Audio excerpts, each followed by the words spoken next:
Hello, everyone. Good evening. Good to have you back. We will be continuing our readings tonight and tomorrow. Tonight's Tuesday and Wednesday, and this is the second chapter of The Horse and His Boy, and we'll continue in this book. I'm really excited to be able to do it. We will, on Thursday, we will be doing something a little bit different, but I will keep you posted. We will be broadcasting definitely through Thursday, and I'm not sure about Friday, but Saturday I have a special exciting event, and I just wanted to introduce this painting to you. For those of you here at Trinity Church, this painting was shown during Holy Week last year. There was a kneeler there for people to meditate. It's the descent of Christ from the cross, and the view is so amazing and such a powerful piece. It was up through the prayer vigil all night, and it was just a wonderful experience. Thursday evening I will be showing you, and maybe both times, I'm not sure yet, we'll showing you some of the details of the inside of Trinity Church, just for the benefit of all of us, that you listen in, as well as for the congregation and for them not being able to be inside their church. It's a special present that we're going to do. And then on Holy Saturday is really wonderful. We're going to visit Ed's studio. Ed Nippers is the painter of this painting. He's just completing, this is a special, really special event. He's just completing a painting on Holy Saturday of Jesus going down into hell. It's quite amazing. Timothy Verdon from Italy, who is a specialist at the Duomo in Florence, Vatican Museum there, commented on the newest painting and found it really quite wonderful. And we will be looking at that. It'll be a premiere. No one has ever seen it. It'll just be finished on Holy Saturday. Then on Sunday we'll take a break, and I'll let you know what we're doing from now on. But tonight at 7, tomorrow at 3, and then tomorrow at 7. And tomorrow night I hope to read the 3rd chapter. Tomorrow at 3 I'll be going over to the church and showing you some of the really wonderful details for Holy Week. So now we're going to start chapter 2. So good to have you all here. So glad you could be here.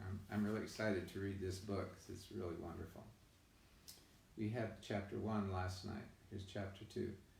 A wayside adventure. It was nearly noon on the following day when Shasta was wakened by something warm and soft moving over his face.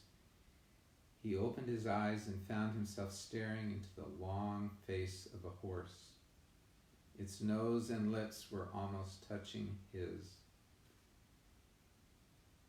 He remembered the exciting events of the previous night and sat up, but as he did so, he groaned. "Oh, Bree," he gasped, "I am so sure. I am so sore. I'm sure I am so sore all over I can hardly move." "Good morning, small one," said Bree. "I was afraid you might feel a bit stiff." "It can't be the falls. You didn't have more than a dozen or so, and it was all lovely, soft, spongy turf that must have been almost a pleasure to fall on. And the only one that might have been nasty was broken by the gorse bush." "No, it's the riding itself that comes hard at first." "What about breakfast? I've had mine." "Oh, bother breakfast. Bother everything," said Shasta. "I tell you, I can't move." But the horse nuzzled at him with its nose and pawed him gently with a hoof till he had to get up. And then he looked about him and saw where they were. Behind them lay a little corpse. Before them the turf, dotted with white flowers, sloped down to the brow of a cliff. Far below them, so that the sound of the breaking waves were very faint, lay the sea. Shasta had never seen it from such a height, and never so much of it before, nor dreamed how many colors it had. On either hand the coast stretched away, headland after headland, and at the points you could see the white foam running up the rocks and making no noise because it was so far off. There were gulls flying overhead, and the heat shivered on the ground. It was a blazing day, but what Shasta chiefly noticed was the air. He couldn't think what was missing until at last he realized there was no smell of fish in it. For of course, neither in the cottage nor among the nets had he ever been away from the smell in his life. And this new air was so delicious, and all his old life seemed so far away that he forgot for a moment about his bruises and his aching muscles and said, "I say, Bree, didn't you say something about breakfast?" "Yes, I did," answered Bree. "I think you'll find something in the saddlebags. They're over there on that tree, where you hung them up last night, or early this morning, rather." They investigated the saddlebags, and the results were cheering. A meat pasty, only slightly stale, a lump of dried figs, and another lump of green cheese, and a little flask of wine, and some money, about 40 crescents in all, which was more than Shasta had ever seen. While Shasta sat down painfully and cautiously with his back against a tree and started on the pasty, Bree had a few more mouthfuls of grass, Bree's the horse, remember, of grass to keep him company. "Won't it be stealing to use the money?" asked Shasta. "Oh," said the horse, looking up with his mouth full of grass, "I never thought of that. A free horse and a talking horse mustn't steal, of course. But I think it's all right. We're prisoners and captives in an enemy country. That money is booty, spoiled. Besides, how are we to get any food for you without it? I suppose, like all humans, you won't eat natural food like grass and oats." "I can't." "Ever tried?" "Yes, I have. I can't get it down at all. You couldn't either if you were me." "You're rum little creatures, you humans," remarked Bree. When Shasta had finished his breakfast, which was by far the nicest he had ever eaten, Bree said, "I think I'll have a nice roll before we put it on the saddle again." And he proceeded to do so. "That's good, that's very good," he said, rubbing his back on the turf, waving all 4 legs in the air.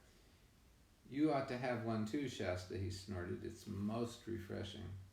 Have you noticed, by the way, speaking of air, have you noticed how much different the air is with all having planes and traffic out? It's so much clearer and beautiful. The nights out here, but even in the city, it's different. Abigail was saying in Baltimore, it's just so beautiful at night because the pollution is gone. Anyway, let's keep going on. But Shasta burst out laughing and said, "You do look funny when you're on your back." "I look nothing of the sort," said Bree.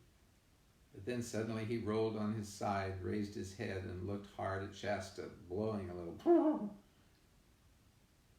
"Does it really look funny?" he asked in an anxious voice, seeming self-conscious. "Yes, it does," replied Shasta. "But what does it matter?" "You don't think, do you," said Bree, "that it might be a thing talking horses never do, a silly clownish trick, one that I've learned from the dumb ones? It would be dreadful to find when I get back to Narnia that I've picked up a lot of low, bad habits, hanging out with the wrong horses. What do you think, Shasta? Honestly now, don't spare my feelings. Do you think that real free horses, the talking kind, roll? How should I know, anyway? I don't think I should bother about it if I were you. We've got to get there first. Do you know the way? I know my way to Tashbaan. After that comes the desert. Oh, and we'll manage the desert somehow, never fear. Why, we'll be in the sight of the northern mountains then. Think of it, to Narnia and the north. Nothing will stop us then, but I'm glad to be past Tashbaan. You and I are safer from the cities. Can't we avoid it? No, not without going a long way inland, what would take us into cultivated land and main roads, and I wouldn't know the way. No, we'll just have to creep along the coast. Up here on the downs, we'll meet nothing but sheep and rabbits and gulls and a few shepherds. And by the way, what about starting? Shasta's legs ached terribly as he saddled Bree and climbed up into the saddle, but the horse was kindly to him and went a soft pace all afternoon. When the evening twilight came, they dropped by steep tracks into a valley and found a village. Before they got into it, Shasta dismounted and entered it on foot to buy a loaf and some onions and radishes. The horse trotted round by the fields in the dusk and met Shasta at the far side.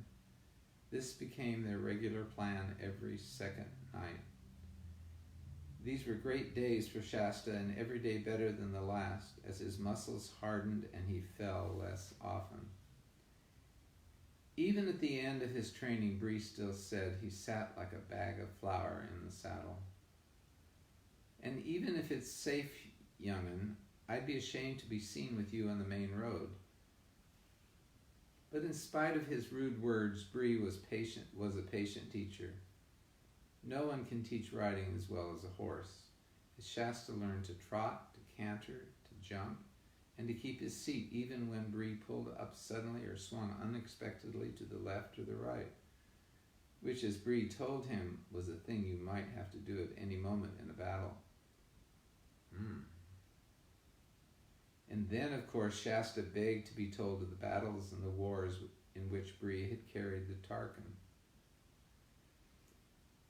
And Bree would tell of forced marches and the fording of swift rivers, of charges and of fierce fights between cavalry and cavalry, when the war horses fought as well as the men, being all fierce stallions trained to bite and kick and to rear at the right moment so that the horse's weight as well as the riders would come down on an enemy's crest in the stroke of a sword or battle axe.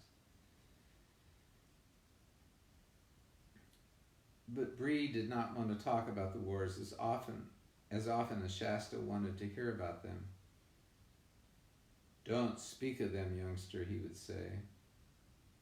They were only the Tisrock's wars, and I fought in them as a slave and a dumb beast. Give me the Narnian wars, where I shall fight as a free horse among my own people. Those will be wars worth talking about. Narnia and the North. Brah, bro. Shasta soon learned, when he heard Bree talking like that, to prepare for a gallop. After they'd traveled on for weeks and weeks past more bays and headlands and rivers and villages than Shasta could remember, there came a moonlight night when they started their journey at evening, having slept during the day. They had left the downs behind them and were crossing a wide plain with a forest about half a mile on their left. The sea, hidden by low sandhills, was about the same distance on their right. They had jogged along for about an hour, sometimes trotting and sometimes walking, when Bree suddenly stopped. "What's up?" said Shasta. "Shh," said Bree, craning his neck round and twitching his ears. "Did you hear something? Listen. It sounds like another horse. Between us and the woods," said Shasta after he listened for about a minute. "It's another horse," said Bree, "and that's what I don't like." "Isn't it probably just a farmer riding home late?" said Shasta with a yawn. "Don't tell me," said Bree. "That's not a farmer's riding, nor a farmer's horse either. Can't you tell by the sound? That's quality, that horse is. And it's being ridden by real horsemen. I tell you what it is, Shasta. There's a Tarkan under the edge of that wood, not on his war horse. It's only too light for that. on a fine blood mare, I should say. Well, it's stopped now, wherever it is, said Shasta. You're right, said Bree, and why should he stop when we do? Shasta, my boy, I do believe there's someone shadowing us at last. What shall we do, said Shasta in a lower voice than before. A lower whisper, actually. Do you think he can see us as well as hear us?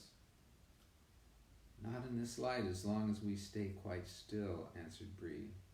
But look, there's a cloud coming up. I'll wait till that gets over the moon. Then we'll get off to our right as quickly as we can and down to the shore. We can hide among the sandhills if the worst comes to the worst. They waited till the cloud covered the moon, and then first at a walking pace and afterward at a gentle trot made for the shore.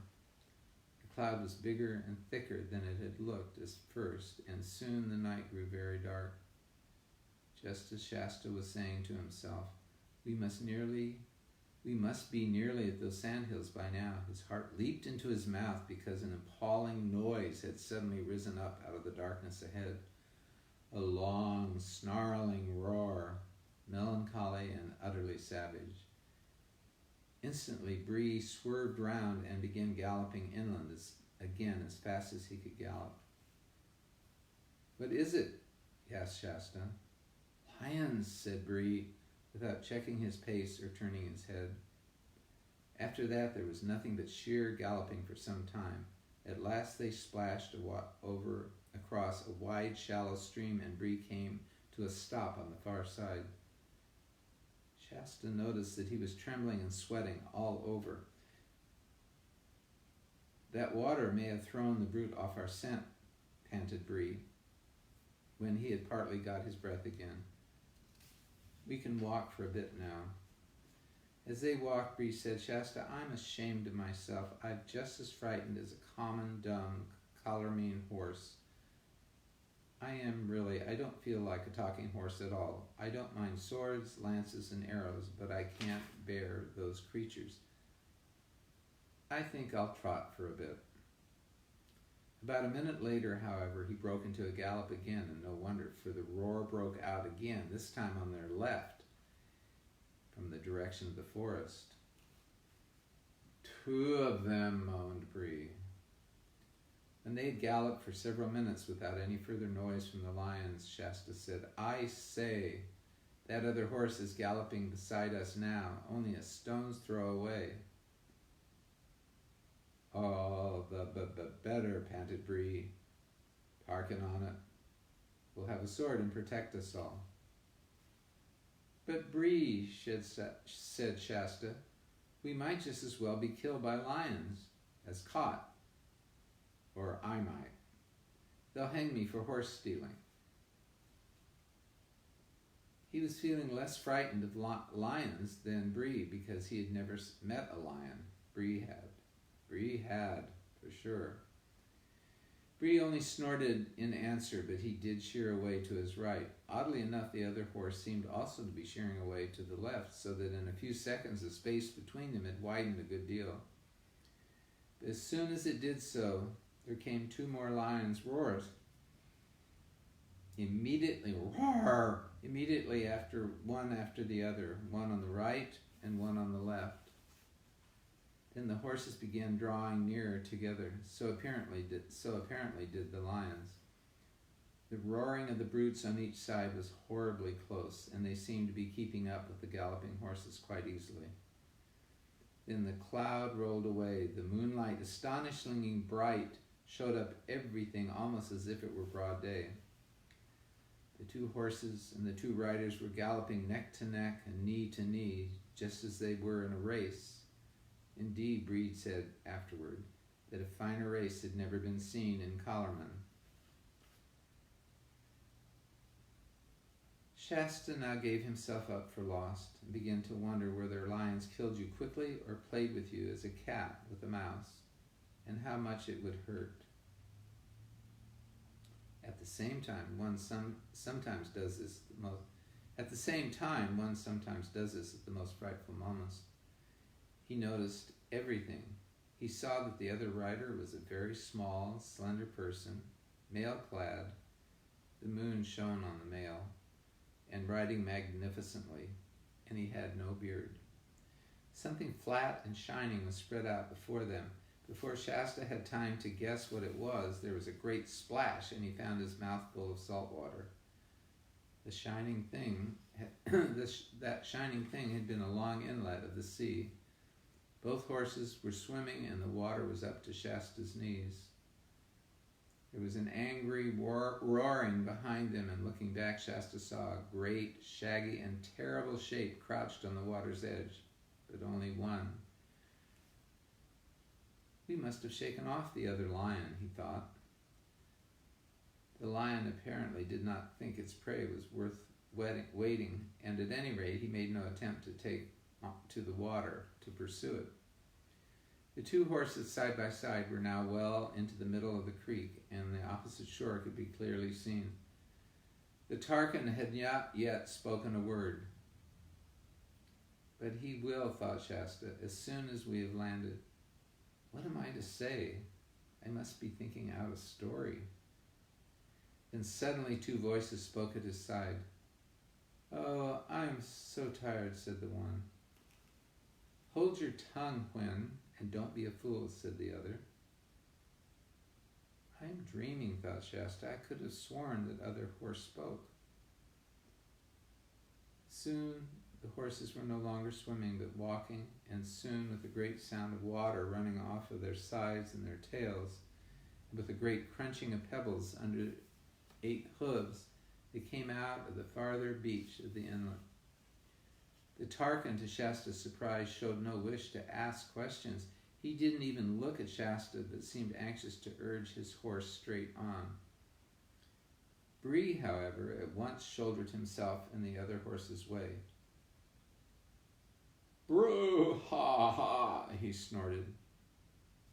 Steady there, I heard you, I did. There's no good pretending, ma'am. I heard you. You are a talking horse, a Narnian horse, just like me. What's it got to do with you if she is? Said the strange rider fiercely, laying hand on his sword hilt. But the voice in which the words were spoken had already told Shasta something. Why, it's only a girl, he exclaimed. And what business is it of yours if I'm only a girl? Snapped the stranger.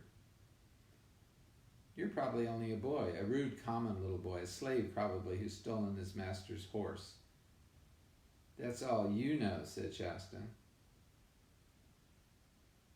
He's not a thief, little Tarkin, said Bree. At least if there's been any stealing, you might just as well say I stole him.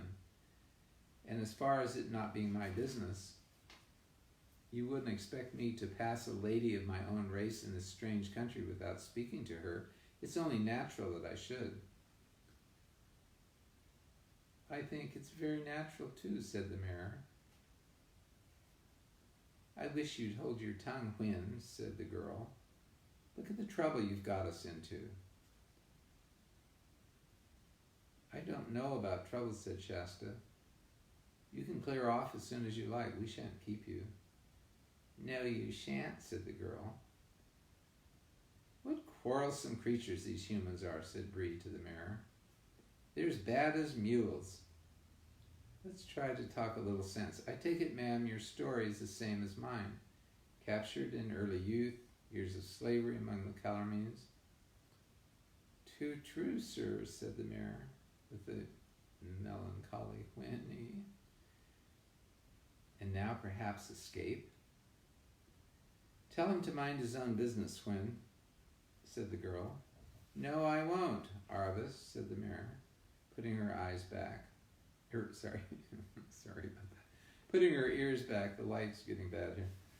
This is my escape just as much as yours, and I'm sure a noble warhorse like this is not going to betray us. We are trying to escape to get to Narnia, and so of course are we, said Bree. Of course, you guessed that at once. A little boy in rags riding or trying not to ride a warhorse at the dead of night can't mean anything but an escape of some sort. And if I must say so, a high-born Tarkina riding alone at night, dressed up in her brother's army, and very anxious for everyone to mind their own business and ask her no questions. Well, if that's not fishy, call me a cob. All right then, said Erebus. You guessed it. Quinn and I are running away. We are trying to get to Narnia, and now what about it? Why, in that case, what is it to prevent us all going together, said Bree. I trust, Madam Quinn, you will accept such assistance and protection as I may be able to give you on the journey. Why do you keep talking to my horse instead of to me? Asked the girl. Excuse me, Tarquina, said Bree, with just the slightest backward tilt of his ears. My cat does that when she gets mad. And that's Calormene talk. We're free Narnians, Quinn and I suppose if you're running away to Narnia, you want to be one too. In that case, Quinn isn't your horse any longer. One might just as well say you're her human. The girl opened her mouth to speak and then stopped. Obviously, she had not quite seen it in that light before. Still, she said after a moment's pause, I don't know that there's so much point in all going together. Aren't we more likely to be noticed? Less, said Bree, and the mare said, oh, do let's. I should feel much more comfortable. We're not even certain of the way. I'm sure a great charger like this knows far more than we do. Oh, come on, Bree, said Shasta, and let them go their own way. Can't you see they don't want us? We do, said Quinn. Look here, said the girl, I don't mind going with you, Mr. Warhorse. But what about this boy? How do I know he's not a spy? Why don't you say at once that you think I'm not good enough for you, said Shasta. Be quiet, Shasta, said Bree. The Tarquina's question is quite reasonable. I'll vouch for the boy, Tarquina. He's been true to me and a good friend, and he's certainly either a Narnian or an Archenlander. All right, then, let's go together. But she didn't say anything to Shasta, and it was obvious that she wanted Bree, not him. Splendid, said Bree, and now that you've got the water between us and those dreadful animals, what about you two humans taking off your saddles and are all having a rest and hearing one another's stories? Both the children unsaddled their horses, and the horses had a little grass, and Erebus produced rather nice things to eat from her saddlebag. But Shasta sulked and said no thanks, that he wasn't hungry. And he tried to put on what he thought was a very good and stiff manners, but as a fisherman's hut is not usually a good place for learning grand manners, the result was dreadful. And he half knew that it wasn't a success, and then became sulkier and more awkward than ever. Have you ever done that? I have, when I was a kid, a lot. I see a lot of adults do it too. Meanwhile, the two horses were getting on splendidly. They remembered the very same places in Narnia, the grasslands up above Beaver's Dam, and found that they were some sort of second cousins, once removed. This made things more and more uncomfortable for the humans until at last Bree said, and now, Cartina, tell us your story. And don't hurry it. I'm feeling very comfortable now. Arvis immediately began, sitting quite still and using a rather different tone and style from her usual one. For in Calormene's storytelling, whether the stories are true or made up, is a thing that you're taught, just as English boys and girls are taught essay writing. The difference is that people want to hear the stories, whereas I've never heard of anyone who wanted to read the essays. Thus endeth Chapter 2. Chapter 3 is at the gates of Tashbaan tomorrow evening. And I just want to, I hope that you've been looking at this image, this wonderful oil on panel by Ed Nippers. And it just shows, it's the perspective. The perspective is so interesting. And just shows the suffering of Christ and I pray that you keep this image in your mind tonight, because he suffers for all those who are suffering from illness, disease, and from extremity, from divorce, fractured relationships, family relationships.